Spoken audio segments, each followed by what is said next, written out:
Hey everyone, this is DayTraderRockStar, and this is just a video going out to update you on some current trades and maybe bring you a few new good setups in the market.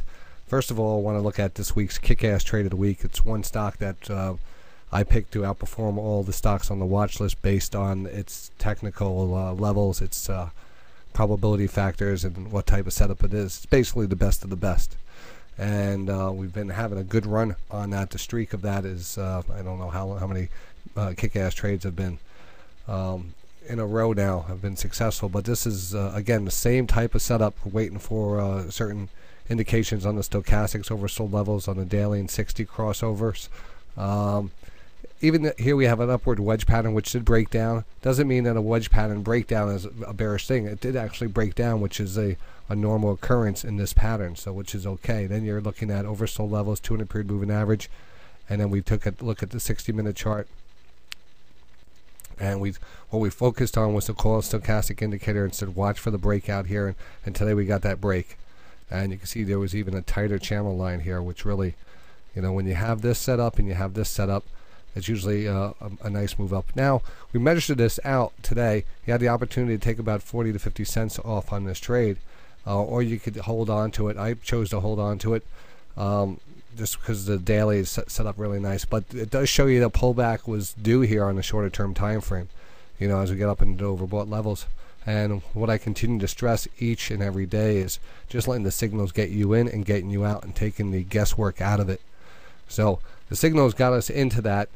We hope that this, you know, we hope the signal here is a little lagging, or there's more positive action in the stock other than, you know, just a continued up and down motion. So we're looking for like maybe a continuation on the daily for a little further up. Either way, I'm close to taking profits on it, and just take the next setup that rotates in. And again, these are all based off the HPS methodology. So that's General Mills, and I guess, you know, the next there was actually two kick-ass trades that went out this week, and the next one continues to be that one, and I might as well show you that one right now. That's Corning GLW. It's funny how sometimes stocks all line up in the same letters. 2G stocks today. Maybe we can make 2Gs on it. Corning recently breaking out of a channel and then kind of basing out. We recently had earnings, and the earnings were, you know, it was fine. It was just a technical move, drop down here. We were overbought going into earnings, which makes sense.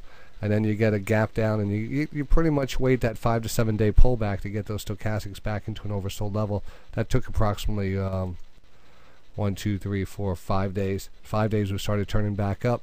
We started moving back up, and we're still very bullish on the daily. We pushed it back into that gap. We're just consolidating sideways. Everything pointed to more upside here. Now we look at the 60-minute chart. You have a perfect sideways. You might want to call it a flag. I'm just looking at a divergence between the stochastics and the price. Normally you see a pullback in the stochastics, you see a pullback in the price. Hence, you know, directional move. Even from here to here, you know, you see the moves. But in this case, we see a slight pullback here, but more of a, because where the stochastics start in this low here, really not making new lows versus the stochastics high here, making lows here, making lows here. We should be going down and, you know, with the stochastics.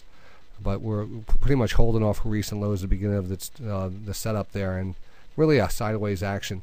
So we got a little tighter trend line. We have the coil stochastics on Corning.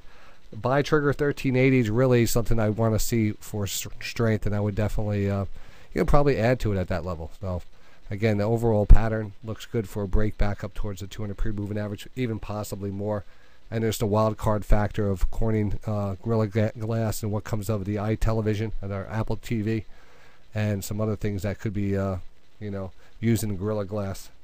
So there's always that wild card factor in Corning out there, the tech factor. So I hope you enjoyed that setup. And again, General Mills already really performing nice as a kick-ass trade of the week. This one will follow up. There's many others to come. You can listen to me each day on DayTradingRadio.com, 8 o'clock to 4 o'clock each day.